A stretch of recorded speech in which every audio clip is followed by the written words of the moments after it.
Pop quiz hot shot. Do you know what these three people have in common? And I know right off the bat, you're going to be like, oh, well, they're all pretty blonde lady. Well, they identify as blonde. They are Christian conservatives. Sure, those are all good answers, but that's not what I'm going for. If you said, is it that they've been proven to be big fat fucking liars? Good, but that's not the answer either.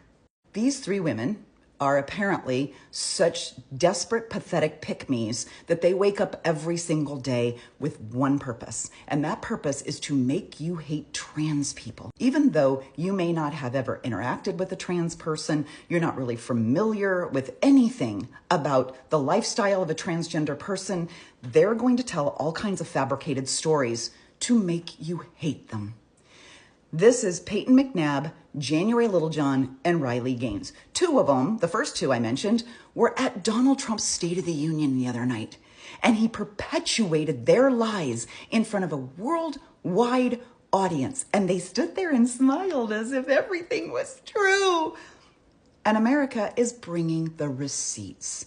And we're going to talk about their lies here today. And I have to talk quick because I have to fit all three into a video. If it spills into a second, bear with me. First is Peyton McNabb. She was a high school senior. On September 1st of 2022, she claims that a transgender opponent on the other volleyball team spiked a ball so hard it hit her in the face, and the injuries, the head injury that she sustained, ended her athletic career. And I want you to stick with those words.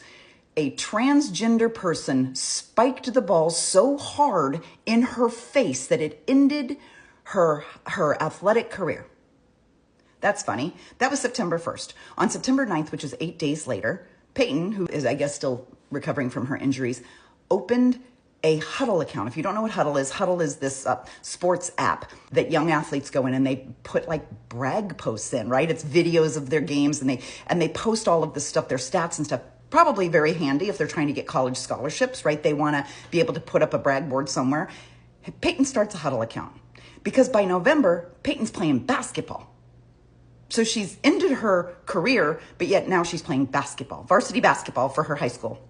And she's posting videos. They're out there. You can go find them of her stealing. Like there's one game where she's got 3 steals. So Peyton is updating her Huddle account with all of her stats. You can see every single stat for her high school year just 2 months later after this traumatic career-ending injury.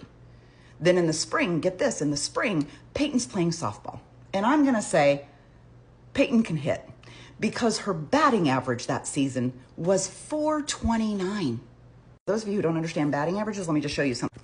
Basically, if you Google like Major League Baseball, like what's the average? The men in Major League Baseball on average hit about 250. And you see down below is 255 a good batting average. It says it is you're an above average hitter if you hit 255.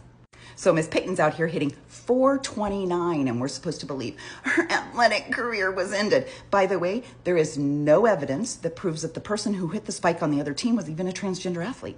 Peyton might think so, and there might have been rumors, but the person never came out as transgender. Their school never said they were transgender. The school district never admitted they were transgender. In fact, wouldn't you know that in a small North Carolina school district, wouldn't you have known that at the beginning of the season instead of the very last game? Peyton used it as an excuse because she got hit in the fucking face by a player that was better than her. And why not? Because this whole why boys competing in girls' sports hate goes to the OG hater, Riley Gaines. See, Riley Gaines was a swimmer at the University of Kentucky, and I gotta hand it to you. Riley Gaines was a good fucking swimmer. Anybody who can swim at the collegiate level, especially for the University of Kentucky, and in her freshman year, I think it was freshman year, she was all freshman SEC team. Like she was a good swimmer early on in her career. Her very last meet of her college career, she's in an NCAA swim meet. She's swimming for the University of Kentucky. In the pool swimming against her is a trans athlete named Leah Thomas. Leah swam for the University of Pennsylvania. Now, by the way, everybody knew Leah was trans. This wasn't the first time Leah had competed. Everybody knew Leah was a trans woman. Riley is swimming against Leah, and the story, if you've listened to Riley rant about it for the last 4 years, is everyone's like, well, it's an unfair advantage for a biological male to be competing against women. That's been Riley's whole thing. This was unfair. But what you fail to realize is, guess what? Riley came in fifth in that race. And you know what happened with Leah? Leah tied with Riley for 5th. They tied for fifth. And all you hear is that Leah Thomas had an unfair advantage. Well, if Leah was so advantaged, why didn't Leah win? If Leah tied with Riley, didn't beat Riley, tied with Riley, shouldn't Riley's complaint be with the 4 cisgender born female women who kicked her ass that day? That's who her complaint is with. But that's not a good enough story. So Riley Gaines has gone on every single network. She's a darling over at Fox News, and all she does is complain about a trans athlete who didn't even beat her, who tied with her. And she fails to bring up the 4 other women who beat her that day. But the real fucking hater is January Littlejohn. January Littlejohn and her husband realized it was probably the summer of 2020 that their daughter wanted to start identifying as non-binary. She wanted to be a they, them, and started to go by a new name. And they were working on this at home. It was slow going. They probably weren't ready to accept it. But January Littlejohn wrote a letter to the school, emailed the school, and said, here's the situation. She's decided that she wants to use they, them pronouns. Here's the new name that my child wants to go by. And the teacher was like, what do you need us to do? And they said, we trust the child to lead their way through their own journey. Please just make this as smooth and comfortable as possible. So basically, January is speaking as a mom who cares about her child, wants to make sure that the other students don't ridicule or cause any harm to the child at school. Let the child be non-binary, they, them, and go by this new name at school. School goes loud and clear. You don't have to tell us twice. We will do exactly what we want to do. And the teacher follows protocol. But January Littlejohn changes her mind. So the child starts to come home from school and still maintain that identity. They, them, here's my name at home.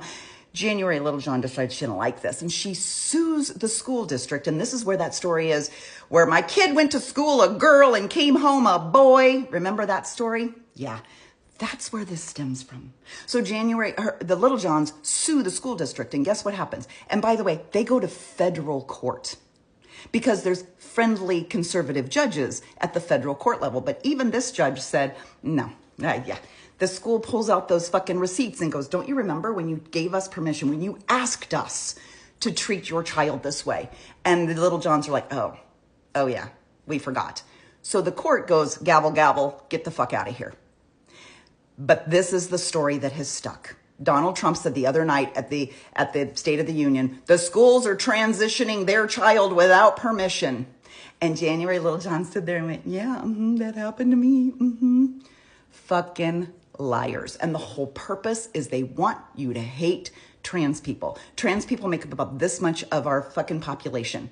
You got so many other problems. Don't let them make you hate people for no fucking reason. That's what this government wants. Divide and conquer, make us all hate each other, because then it's easier for them to treat people poorly if we all go, oh, well, I didn't like them anyway. Don't fall for it.